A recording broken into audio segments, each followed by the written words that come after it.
နေ့ပြည်သူ့ဆက်ဆံရေးဦးစီးဌာနရန်ကုန်နောက်ပိုင်း KI ဘဏ် Community Center ခမ်းမ၌လူငယ်နှင့်အကောင်းမြင်စိတ်အကြောင်းသိပညာပေးတော်ရှိုးစာရေးဆရာမပေါပေါနှင့်ဒုတိယဦးစီးမှူးဒေါ်တင်တင်စိုးတို့ကယခုလိုတင်ဆက်ခဲ့ပါတယ်ရှင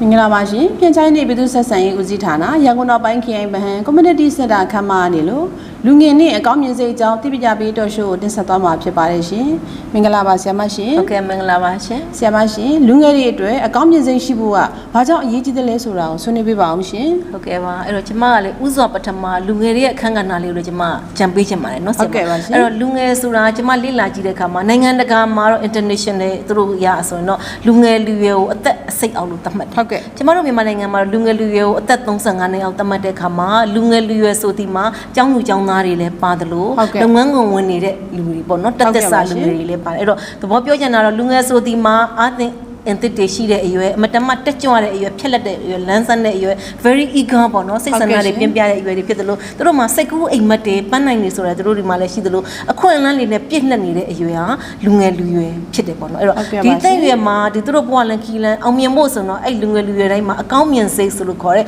optimism ရှိနေဖို့လည်းလိုအပ်တယ်အဲ့တော့လူငယ်လူရွယ်ရဲ့သူ့ရဲ့ဂုဏ်ဥဒေသသည် optimism ဆိုတဲ့အကောင်းမြင်စိတ်တဲ့ရှိမှဖြစ်ရပါတယ်နော်ဘာကြောင့်လဲဆိုလို့ရှင်တော့လူဆိုတာပေါင်းသင်းဆက်ဆံရေးတဲ့တော်ကဖြစ်တယ်အကယ်၍ကိုယ့်ရဲ့အပေါင်းအသင်းတွေမိတ်ဆွေတွေကြောင်းသူကြောင်းသားပဲဖြစ်ဖြစ်ယုံသူယုံသားပဲဖြစ်ဖြစ်ပေါင်းသင်းမိတ်ဆွေတွေကျမတို့ကဆက်ဆံမှုပြုရတဲ့အခါမှာသူတို့တွေနဲ့အားလုံးကကျမလိုက်လျောညီတွေဆိုတာဆက်ဆံဖို့လိုအပ်တယ်လို့ကိုယ့်အကျိုးသူ့အကျိုးလည်းအပြန်အလှန်ဆောင်ရွက်တဲ့ပို့ကြရင်လည်းဖြတ်တန်းကြဖို့လည်းလိုတယ်ပေါ့နော်အကယ်၍များဒီတက်ရမှာကျမတို့ကအကောင်းမြင်စိတ်မရှိဘူးဆိုတော့ဒီလူငယ်လူရွယ်အောင်မြင်မှုပတ်နိုင်တဲ့တဖြည်းဖြည်းဝေးတက်ဝေးသွားမှာဖြစ်တယ်အဲ့တော့ဆရာမရဲ့မိကုံးဖြစ်တဲ့လူငယ်တွေအတွက်အကောင်းမြင်စိတ်ကဘယ်လောက်ထိအရေးကြီးလဲဆိုတာ first priority နံပါတ်1အရေးကြီးတယ်လို့ဆွေးနွေးချင်ပါတယ်နော်ဆရာဟုတ်ကဲ့ပါရှင်ဟုတ်ကဲ့အကောင်းမြင်စိတ်ရှိတဲ့သူရဲ့ဇယိုင်းလက္ခဏာတွေကလည်းဘာတွေဖြစ်မလဲဆိုတာကိုဆွေးနွေးပြပါအောင်ဆရာမရှင်ဟုတ်ကဲ့ပါအဲ့တော့ကျွန်မလေ့လာကြည့်တဲ့အခါမှာလူဆိုတာလေမွေးတွေကအစုံရှိတယ်ပေါ့နော်ဟုတ်ကဲ့ကိုယ့်ရဲ့မိသားစုကိုယ့်ရဲ့မိတ်ဆွေတငယ်ချင်းအိမ်နီးချင်းဆွေမျိုးတွေမှာလည်းအစုံရှိပါတယ်အချို့ကျတော့လည်းမွေးရပါအစ္စတာလေးကတိတ်ကောင်းတယ်အချို့ကျတော့လည်းမွေးရပါအစ္စတာအစိုးမြင်တယ်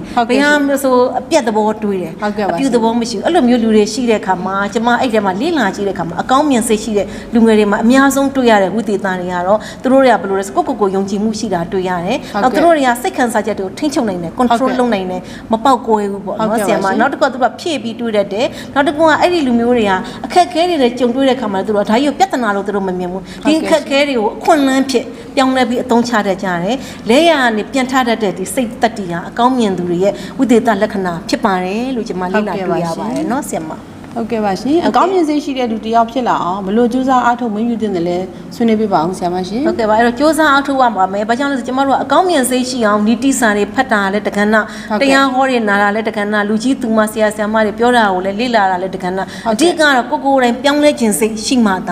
ာပြင်ပြောင်းလဲလို့ရတယ်ပေါ့နော်ဘယ်လိုလုပ်ကြမလဲစိတ်ကိုတည်ငြိမ်ထားပါနံပါတ်1ကတော့စိုးရင်ကြောက်ကြစိတ်တွေ worry တွေကိုဖယ်ရှားပါနောက်တစ်ခုကတော့အကောင်းမြင်စိတ်ရှိတဲ့တငယ်ချင်းတွေနဲ့ပေါင်းသင်းပါအပေါင်းသင်းကြောင့်လည်းကိုယ်အများကြီးပြောင်းလဲသွားတယ်ပေါ့ဒါဝတ်မုံဘူးတဲ့သဘောပေါ့နော်နောက်တစ်ခုကတော့မိမိရဲ့ပတ်ဝန်းကျင်မှာဖြစ်ပျက်နေတာမှန်သမျှကိုချင်းစာနာစိတ်ကလေးနဲ့ပေါ့ပြီးတော့မှတွေးပေးလိုက်ပါကဲပြီးမြလူဆိုတာတော့အရှုံးနေဆိုတော့ကျမတို့ကအများနဲ့ရှိတယ်လောကဓာတ်ရှိတယ်လေအဲ့တော့အရှုံးနဲ့ဆုံတွေ့တဲ့အခါမှာလည်းလုံးဝစိတ်တက်မကြဘဲနဲ့အရှိကိုတလှမ်းတိုးဖို့နောက်ကိုတလှမ်းအားနော်စုပ်လိုက်တယ်အားယူတယ်လို့ဆိုအဲ့ဒီကိုကျမတို့အားပေးဖို့လိုတယ်အဲ့ဒီနည်းနဲ့ကျမတို့စူးစမ်းကြပါလို့နော်အကြံပေးချင်ပါတယ်ဟုတ်ကဲ့ပါရှင်ဟုတ်ကဲ့ဒီနေ့ကျမပြုလုပ်တဲ့လူငယ်နဲ့အကောင်းမြင်စိတ်တော်ရှုံးနဲ့ပတ်သက်ပြီးဆရာမရဲ့အမှာစကားလေးရှိရင်လည်းပြောကြပေးပါအောင်ရှင်ဟုတ်ကဲ့ပါစူးစမ်းပါပေါ့နော်အဲ့တော့အကောင်းမြင်စိတ်ဖြစ်သွားပြီဆိုရင်သူ့မှာအများကြီးအကျိုးကျေးဇူးတွေ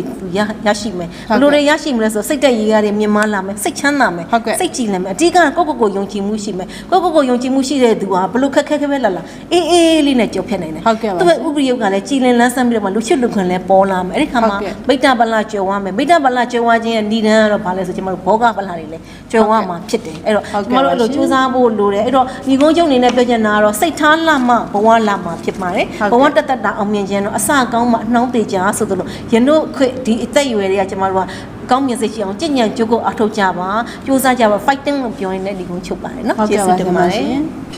်ဒီသတင်းကိုရန်ကုန်နောက်ပိုင်း KI ဗဟန်းယုံမှပေးပို့တာဖြစ်ပါတယ်ရှင်